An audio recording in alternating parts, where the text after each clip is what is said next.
Leo esto. La esperanza bíblica no solo desea algo bueno para el futuro, sino que espera que suceda.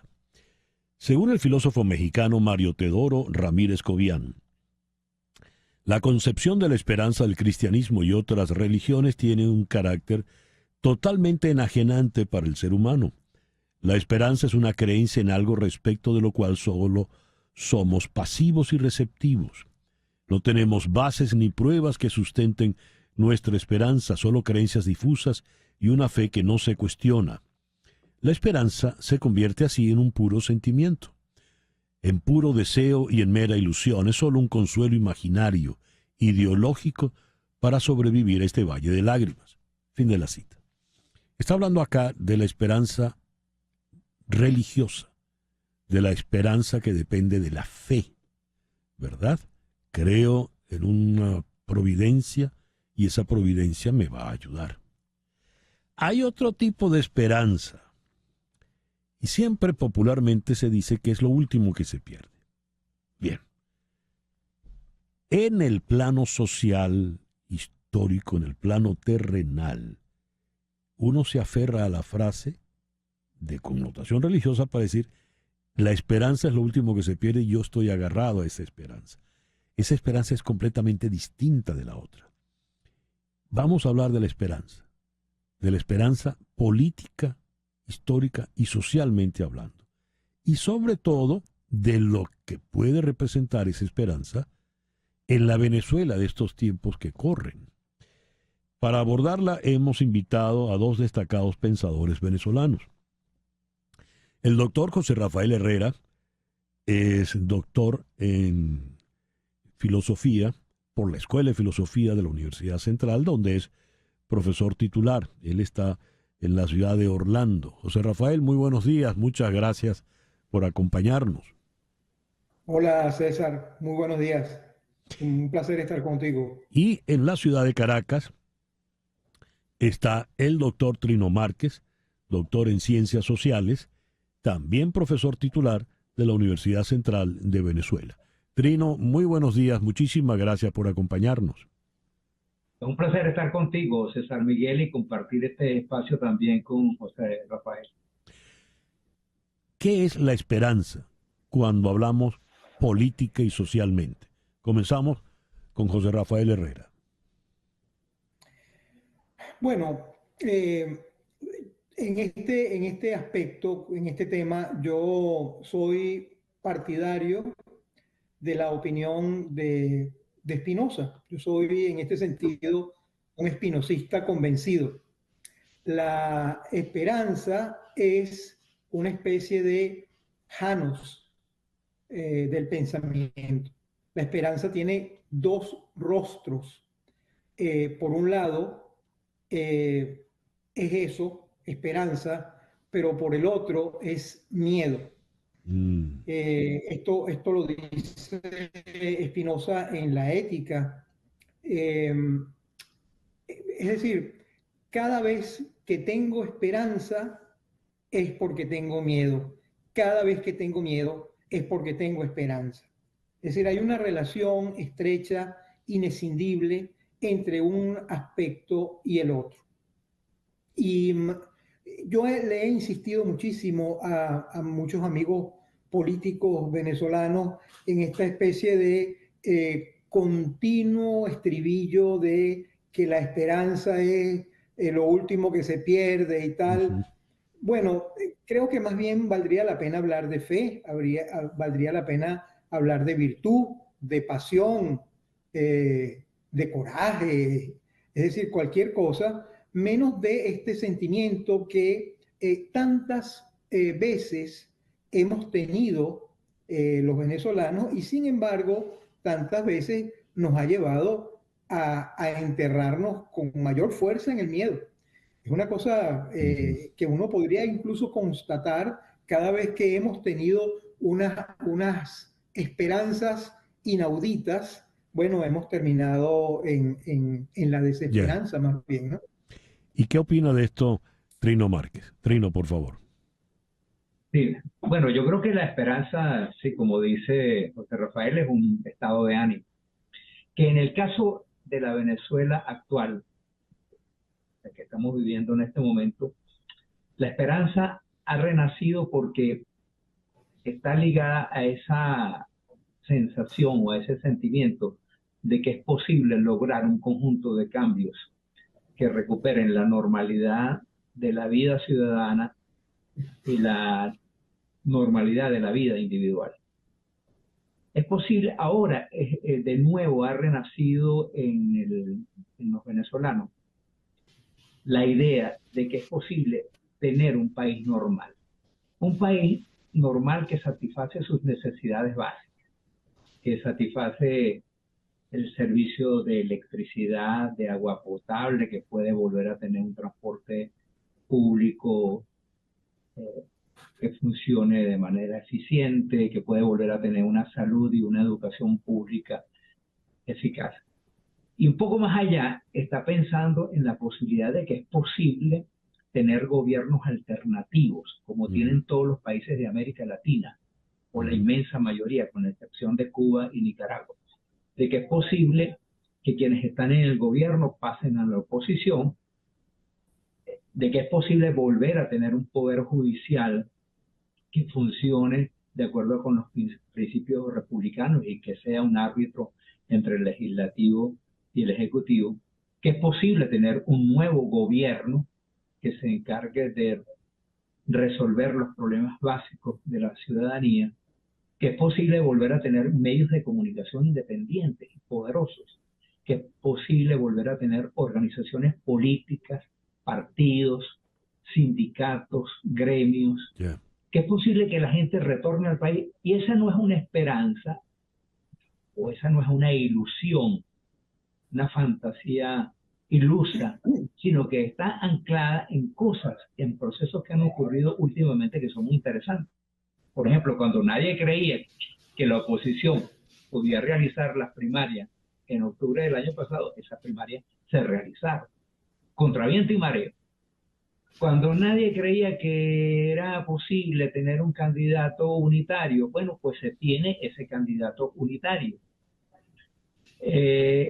Cuando todo el mundo creía que la oposición iba a abandonar la ruta electoral, pues se ha mantenido en la ruta electoral a pesar de las provocaciones, de las amenazas, de los chantajes del gobierno. Entonces, no es una ilusión, no es una fantasía ilusa pensar que es posible tener en el corto plazo un proceso de transición que recupere al país y que es posible entonces tener esperanza. Eso es lo que me parece que está ocurriendo. Estamos conversando hoy sobre la esperanza en política y muy con el acento en la circunstancia venezolana con José Rafael Herrera y Trino Márquez. El que tiene esperanza es optimista. Y al optimismo se le antepone, ¿verdad?, el pesimismo. El pensador norteamericano Howard Zinn dice, el pesimismo es una suerte de profecía autocumplida que se reproduce al paralizar nuestra voluntad de actuar. Como las cosas van a salir mal, yo no voy a hacer nada. Y le agrega, pensando mucho en lo que ocurre por estos lados, los enemigos contemporáneos más profundos de la esperanza, a saber, la polarización extrema entre nuestros ciudadanos, que compromete, si no destruye, nuestra capacidad de trabajar juntos en problemas que nos impactan a todos como ciudadanos, cuyos destinos en este planeta están inherentemente estremezclados. Este concepto de polarización, a efectos venezolanos, yo creo que ya ha sido un tanto superado si asumimos que la abrumadora mayoría de los venezolanos, incluyendo chavistas, quieren el cambio. Pero me gustaría una reflexión al respecto tuya, José Rafael, optimismo, pesimismo y la esperanza en política. De repente se va la... Sí, fíjate, César, hay en inglés, a diferencia del español, tres maneras distintas de hablar de la esperanza.